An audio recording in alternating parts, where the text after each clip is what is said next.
Non, le Nebraska n'est pas une péniche. Et on vous dirait que, d'abord, une péniche, c'est en bois. Batelier de père en fils, Danny n'a pas réussi à faire autrement que construire lui aussi sa vie sur l'eau. Ce que j'aime dans mon métier, c'est l'extérieur, c'est bouger. Demain n'est pas après-demain, hier ne ressemble pas à aujourd'hui. C'est depuis que j'avais l'âge de parler que je voulais conduire un bateau. J'ai commencé à conduire le bateau de mon papa, j'avais 5 ans. Et j'ai toujours dit à mon papa, j'apprendrai bien l'école, je finirai en batellerie, je ferai batellerie. Et je suis arrivé au bout de mon rêve, on va dire.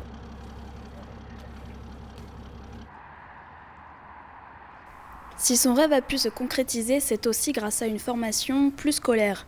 Elle lui a permis d'apprendre à manœuvrer des bateaux différents et parfois plus modernes que celui dans lequel il a grandi.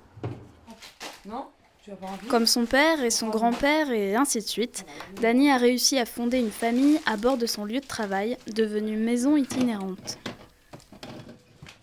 En fait, donc j'ai rencontré mon mari qui lui est batelier à la base, qui lui a essayé de faire autre chose mais qui n'y a pas arrivé. Donc je me suis lancée et puis j'ai fait les papiers, puis c'est comme ça que j'ai atterri au bateau. D'accord, ça a fini par vous plaire. Oui, ça me plaît très bien et je retournerai pour rien au monde à terre.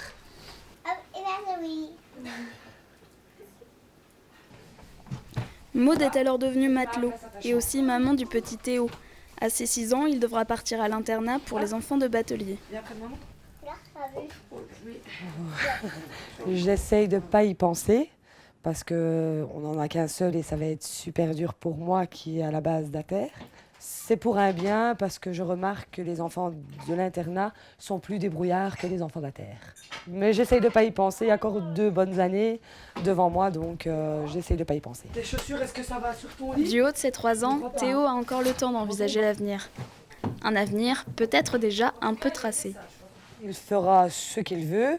Maintenant, il a 3 ans et il ne pense qu'à ça. Charger, vider, il a des bateaux, il demande à son papa de jouer avec. Cherche le bateau. Alors on fait ici dans le salon le port de chargement, dans la cuisine le port de déchargement. Si maintenant il me dit, maman, demain je ne veux pas être batelier, mais pas pour moi apprendre ça, je vais être grutier ou je vais être pompier, je lui laisserai le libre choix, je ne le forcerai pas. Mais s'il le serait, ce serait une fierté quand même. Et s'il le devient, Théo perpétuera une tradition vieille de quelques siècles, mais il sera peut-être l'un des derniers.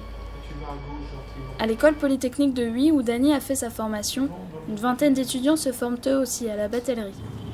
Il y a une dizaine d'années, 90% de ces élèves étaient issus du secteur. Aujourd'hui, ils sont 60%. Donc les formations en batellerie ont été mises en place par la province de Liège en 1981.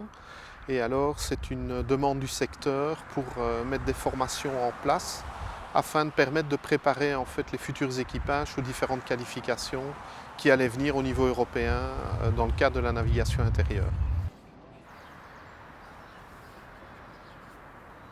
Alors, en ce qui concerne la formation en fait, des jeunes ou des moins jeunes, donc des apprenants à bord des bateaux et écoles, c'est que simplement on a toute la réglementation, toutes les normes techniques, les métiers réellement effectués à bord sont appris, mais sur toutes les facettes.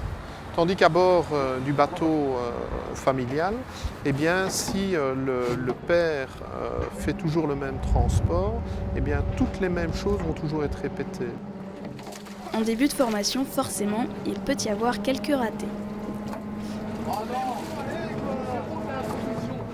L'aîné du groupe, Quentin, a suivi un cursus général jusqu'à 17 ans et personne dans sa famille n'est batelier. Plus que la vie itinérante, le futur capitaine a choisi le métier. Parce que moi, j'avais envie de trouver un métier où il fallait un peu être polyvalent, toucher à tout. Parce que c'est vrai qu'ici, vu qu'on est un peu tout seul, on doit toujours pouvoir s'occuper de l'électricité, plomberie et tout ça, motorisation et tout ça. Puis j'avais envie d'un métier où on ne fait pas 16 heures et qu'on ne rentre pas à la maison à 4 heures. Mais quand on a toujours vécu à terre, comment est-ce qu'on envisage la vie familiale ? C'est vrai que pour le moment, je ne sais pas encore trop, vu que j'ai encore 2 ans pour un peu voir vers quoi j'ai envie de m'orienter.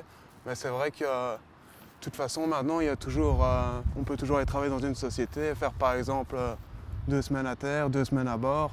On ne veut pas se préoccuper de ça maintenant. Pour le moment, ça va, je fais quelque chose que j'aime bien, donc je ne vais pas me plaindre.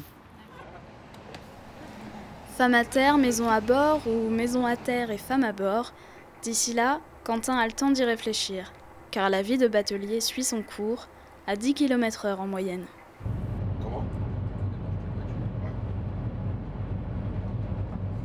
Concilier la vie de famille à terre et le travail à bord, pas de problème pour Alain. Routier de profession, il a décidé de tout plaquer à 40 ans pour changer de voie, mais toujours loin de sa femme.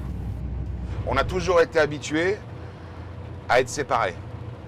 20 ans de route, le bateau, et je crois que 24 heures sur 24 ensemble, ça ne l'aurait pas fait. Voilà, il y a des mariniers qui sont, beaucoup, 98% sont en famille, et eux, ils ne sauraient pas faire 2 jours sans leur femme, quoi.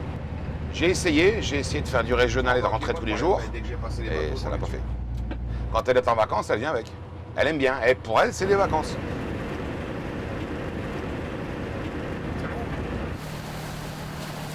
Capitaine du trucker à un bateau pousseur, Alain apprécie aussi d'être loin du bitume. Ça, c'est aussi quelque chose qui m'a bien plu. J'y suis passé 50 fois en camion, quoi. Et c'est complètement différent, quoi. Par ici, c'est beaucoup plus apaisant que la route. Donc c'est vrai, on va pas bien vite. Mais c'est rien, quoi. Faut s'y faire, quoi.